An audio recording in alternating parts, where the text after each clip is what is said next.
Hello friends, स्वागत आहे तुमचं माझ्या या यूट्यूब चॅनलमध्ये.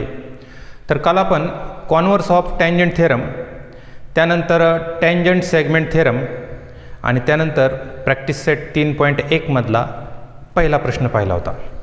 तर आता या व्हिडिओमध्ये आपल्याला त्या प्रॅक्टिस सेटमधले उरलेले प्रश्न घ्यायचे आहेत. चला तर मग सुरू करूयात. सेकंड प्रॉब्लेम आहे. In the figure, O is the center from point R. Segment RM and RN are tangent segments touching the circle at M and N. If length OR is equal to 10 cm and radius is equal to 5 cm, then what is the length of each tangent segment? What is the measure of angle MRO and what is the measure of angle MRN? First we join point M and O and N.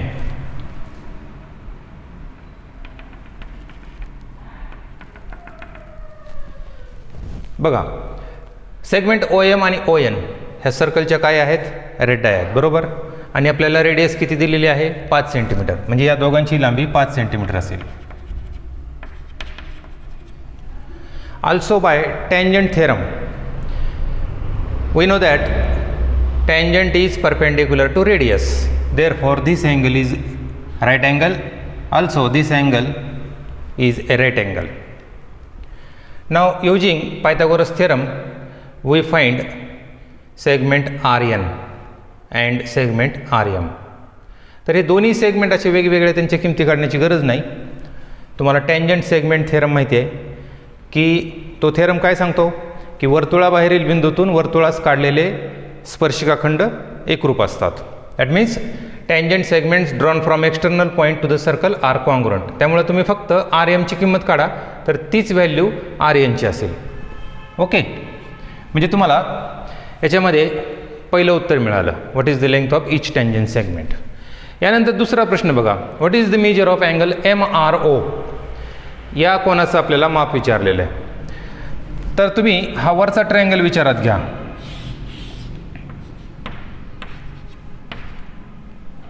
याच्यामध्ये हायपोटेन्यूज आहे 10 आणि ही बाजू आहे 5.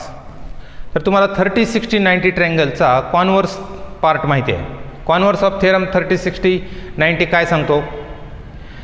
If one side of a right angled triangle is half of the hypotenuse, then angle opposite to it is 30 degree. तर याच्या समोरील हा कोन 30 अंशाचा असला पाहिजे. कारण तुम्हाला माहिती आहे की 30, 60, 90 ट्रायंगलमध्ये 30 अंश कोनासमोरील बाजू ही हायपोटेन्यूजच्या निम्मे असते, बरोबर. त्यामुळे इथला कोन किती असेल? 30. मग हा 30 आहे तर इकडचा पण 30 असेल. मग हे 30 आणि 30 60. तर हे दोन्ही उत्तर आपल्याला इथं मिळाले. Okay,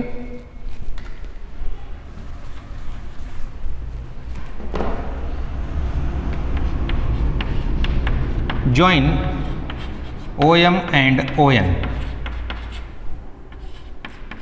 OM is equal to ON is equal to 5 centimeter. Reason for it is red dye. Now OM perpendicular RM and ON perpendicular RN. या दोन्हीला मिळून आपण रिझन काय लिहिणार आहोत? Tangent theorem. हे सगळे रिझन व्यवस्थित लक्षात ठेवा बरं का. कुठल्या ठिकाणी कुठलं रिझन वापरायचं आहे हे तुम्हाला लक्षात आलं पाहिजे.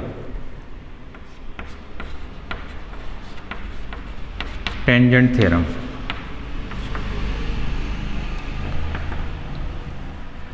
Therefore, in triangle OMR, angle OMR is equal to 90 degree. Therefore,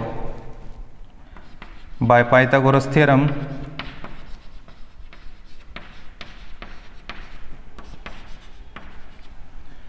OR square is equal to OM square plus RM square. Therefore, 10 square is equal to 5 square plus Rm square.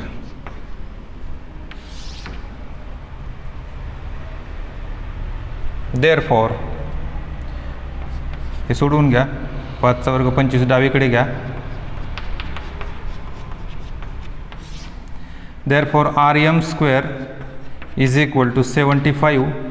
याची वर्गमूळ निघणारी फोड करा, म्हणजेच 25 गुणिले 3. So RM is equal to, या 25चं वर्गमूळ घ्या 5 आणि या 3चं वर्गमूळ घ्या √3 सेंटीमीटर. तर या टँजंट सेगमेंटची लांबी आपल्याला मिळाली 5√3 सेंटीमीटर. तर एवढीच लांबी याची पण असेल. RM is equal to RN. Reason for it is tangent segment theorem. Therefore, RN is equal to 5√3 centimetre. तर आपण हे पहिलं उत्तर काढलं. आता हे दुसरं उत्तर काढू. अँगल MRO या कोणाचं माप आपल्याला काढून घ्यायचं आहे. In triangle OMR, angle M is equal to 90 degree. OM is equal to 5 centimeter and OR is equal to 10 centimeter. Therefore, OM is equal to 1/2 into hypotenuse OR. म्हणजे ही बाजू या हायपोटेन्यूजच्या निम्मे आहे. अँड देअरफॉर अँगल तो विचारलेला MRO is equal to 30 degree. याला reason लिहायचं आहे. Converse of 30, 60, 90 triangle theorem. Similarly angle, ह्या अँगलचं पण माप तेवढंच असेल. NRO is equal to 30 degree. Therefore angle MRN is equal to angle MRO plus angle NRO is equal to 30 plus 30 is equal to 60 degree. Therefore angle MRN is equal to 60 degree. आता हे सगळे उत्तर तुम्ही एकाखाली एक तिथं लिहायचे आहेत, किंवा मग जिथं जिथं तुम्ही उत्तर काढलेले त्या ठिकाणी तुम्ही चौकट करा. दोन्हीपैकी एक करा. कारण तपासणारा शिक्षक काय करत असतो, शक्यतो सुरुवात आणि शेवट जास्त करून बघितला जातो. त्यामुळे तुमची सुरुवात आणि शेवट हा व्यवस्थित असला पाहिजे. तर आपण इथं असे बॉक्स करूयात.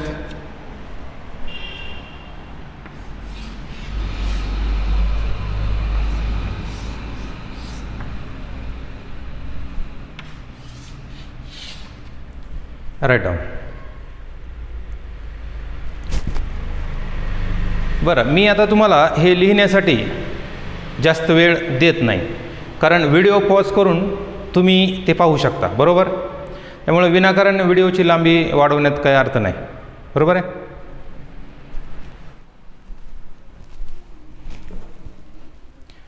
त्यामुळे आपले इथून पुढचे हे जे व्हिडिओ आहेत ते जास्त वेळाचे होणार नाहीत. कशामुळे? कारण मी प्रत्येक वेळी काय करतो की एक प्रश्न दिला की तुम्हाला लिहायला सांगतो आणि लिहिण्यासाठी मी तुम्हाला 2 ते 3 मिनिट देत असतो. बरोबर. मग असे प्रत्येकाचे 3-3 मिनिट जर धरले तरी 10 मिनिट आपले असेच विनाकारण चाललेत. त्यापेक्षा तुम्ही सरळ प्रॉब्लेम संपला की तिथं व्हिडिओ स्टॉप करायचा, पॉज करायचा आणि हे लिहून काढायचं. बरोबर आहे. म्हणजे काय होईल, आपल्याला अपलोडिंगला पण काही अडचण येणार नाही, फास्ट अपलोडिंग होईल आणि तुम्हाला व्हिडिओ पाहणं पण जास्त कंटाळवाणं होणार नाही.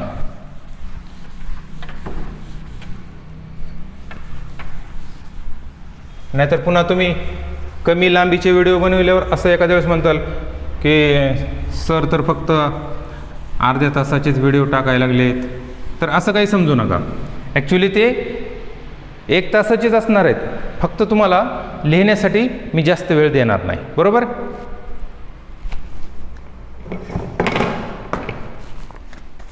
त्यानंतर आपला प्रश्न लिहिण्यामध्ये जो वेळ जातो, मोठे मोठे प्रश्न असतात, फिगर असते, तर तो पण वेळ मी वाचवणार आहे. म्हणजे जो व्हिडिओ आहे लिहित असतानाचा तो मी इथं दाखवणार नाही, तो मी एडिटिंगमध्ये कट करेन. म्हणजे काय होईल, व्हिडिओची लांबी कमी होईल. लक्षात आलं का. Third problem. Segment RM and RN are tangent segments of a circle with center O. Prove that segment OR bisects angle MRN as well as angle MON. तर हे टँजंट सेगमेंट्स दिलेत आणि आपल्याला प्रूव्ह करायचं आहे की हा जो सेगमेंट आहे OR तो काय करतो, या कोणाला बायसेक्ट करतो आणि या कोणाला बायसेक्ट करतो. म्हणजेच आपल्याला हे 2 कोन सारखे दाखवायचे आहेत आणि हे 2 कोन सारखे दाखवायचे आहेत. मग त्यासाठी तुम्ही फक्त हे 2 ट्रँगल कॉन्ग्रुएंट दाखवा, तुम्हाला उत्तर मिळून जाईल. कारण हे 2 ट्रँगल जर तुम्ही कॉन्ग्रुएंट दाखवले तर CACT नुसार हे 2 कोन सारखे होतील, हे 2 कोन सारखे होतील, बरोबर. मग आता प्रश्न आहे की हे 2 ट्रँगल कॉन्ग्रुएंट कसे दाखवायचे. तर ते आपल्याला 2 टेस्टनं कॉन्ग्रुएंट दाखवता येतील. पहिली टेस्ट म्हणजे हायपोटेन्यूस साईड टेस्ट आहे. कारण by tangent theorem OM is perpendicular to MR, म्हणजे इथला कोन 90 असेल, इथला कोन 90 असेल.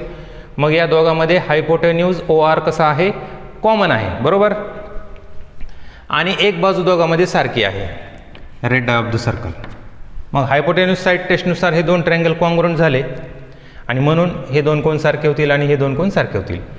तर दुसरी टेस्ट आपल्याला यूज करता येईल ती अशी, by tangent segment theorem RM equal to RN. हे 2 बाजू सारखे आहेत, ह्या 2 बाजू सारख्या आहेत आणि ही कॉमन बाजू आहे. Therefore by SSS test these 2 triangles are congruent, so these 2 angles are congruent, these 2 angles are congruent.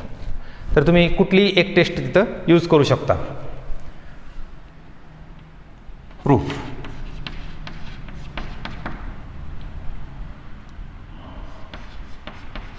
RM is equal to RN. Call this one. Reason for this is tangent segments theorem.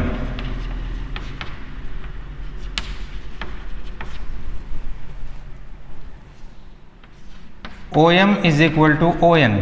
Call this 2. Radii of the same circle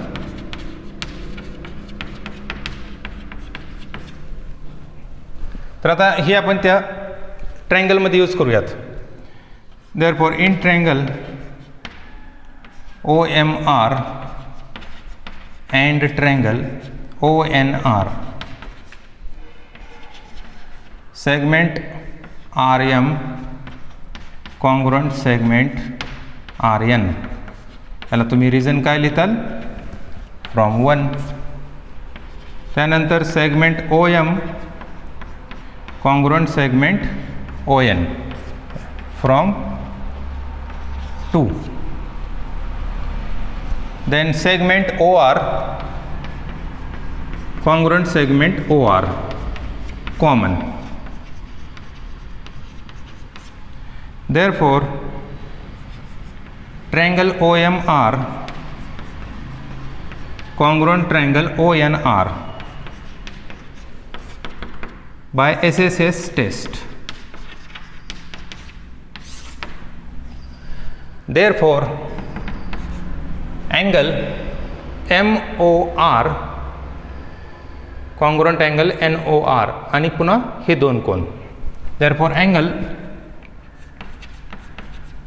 MRO congruent angle NRO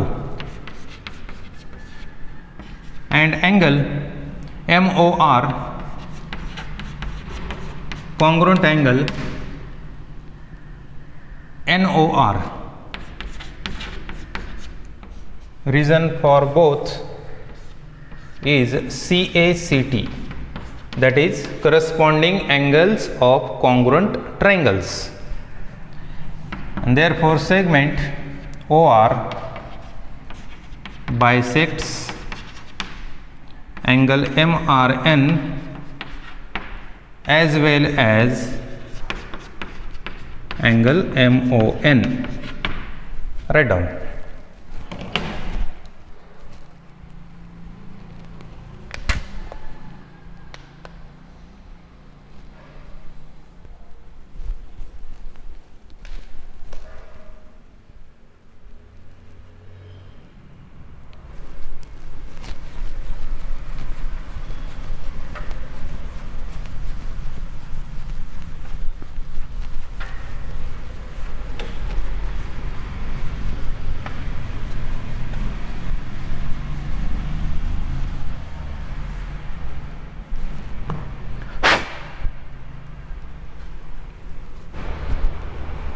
fourth problem बघा काय सांगितलं यामध्ये. What is the distance between two parallel tangents of a circle having radius 4.5 centimetre. Justify your answer. तर इथं आपण एक circle काढू. तर या सर्कलला तुम्हाला दोन पॅरलल टँजंट्स दिल्यात. मग समजा या दोन टँजंट्स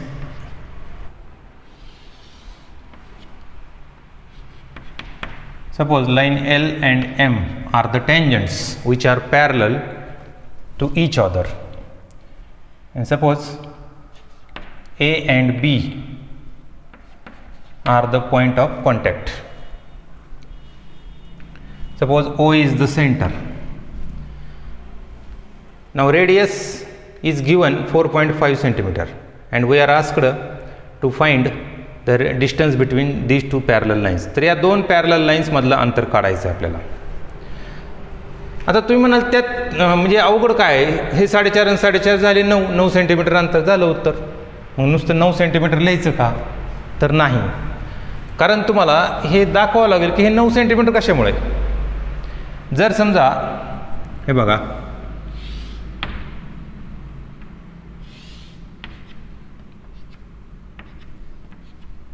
समजा इथं एक पॉईंट आहे बरं का, O पॉईंट आहे. मग तुम्हाला जर असं सांगितलं की हे 4.5 आहे आणि हे समजा 4.5 आहे, तर मग तुम्ही ह्या दोन लाईनमधलं अंतर 4.5 आणि 4.5 9 सेंटीमीटर घेणार का? नाही. का नाही घेणार? तर तुम्ही असं म्हणणार की नाही ना, ही सरळ रेषा नाही ना. सरळ रेषा असती तर आपण त्यांच्यातलं हे लंबांतर मानलं असतं. बरोबर. म्हणजेच दोन पॅरलल लाईनमधलं अंतर म्हणजे कोणतं अंतर असतं? तर परपेंडिक्युलर डिस्टन्स असतं. म्हणजे ही एक जर सलग रेषा असते परपेंडिक्युलर, तर मग ही लांबी म्हणजेच त्या दोन लाईनमधलं अंतर असणार आहे. म्हणजे आपल्याला अगोदर असं दाखवावं लागेल की हा जो पॉईंट A आणि B आहे आणि हा सेंटर आहे, तर हे एकाच रेषेवर आहेत हे आपल्याला अगोदर दाखवावं लागेल. बरोबर. मग ती कसं दाखवायचं बघा. तर पहिल्यांदा आपण ही रेडियस काढली. We know that OA is perpendicular to line L by tangent theorem.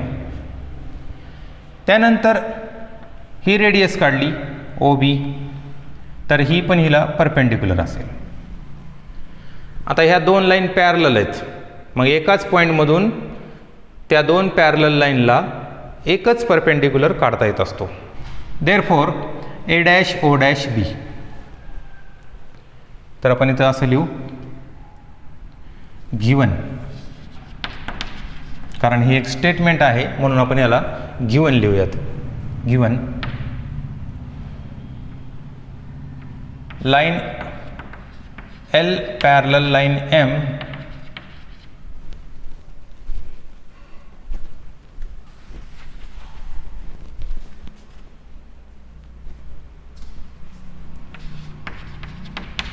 O is the center of the circle.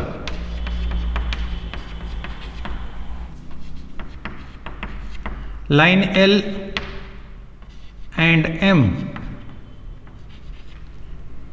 touches the circle at A and B respectively.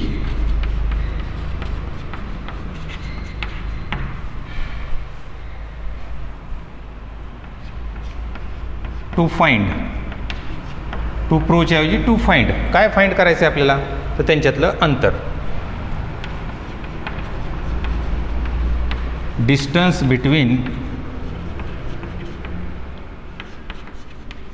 The lines L and M. Solution. OA perpendicular line L and OB perpendicular line M. Reason for both is tangent theorem.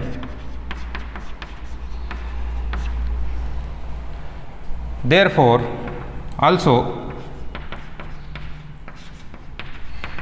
line L parallel line M. Reason for this is given, and therefore O dash for A dash, O dash B. हे लक्षात घ्या आपण काय लिहिले ते. OA कुणाला perpendicular आहे? Line L ला. OB कुणाला परपेंडिक्युलर आहे? लाईन M ला. परंतु ह्या दोन लाईन एकमेकांना कशा आहेत? पॅरलल आहेत. मग याचाच अर्थ असा झाला की पॉईंट्स A, O आणि B हे एकाच रेषेवर असले पाहिजेत. म्हणजे ही एक सलग रेषा आहे. मग सांगितल्याप्रमाणे दोन पॅरलल लाईनमधलं अंतर म्हणजेच ते परपेंडिक्युलर डिस्टन्स असतं. Therefore length AB is equal to length OA plus length OB is equal to 4.5 plus 4.5 is equal to 9 centimeter, and therefore distance between the lines L and M is 9 centimeter. Write down. तर या व्हिडिओमध्ये इतकंच. याच्या पुढचा भाग आपण उद्याच्या व्हिडिओमध्ये पाहूयात. Okay, thank you.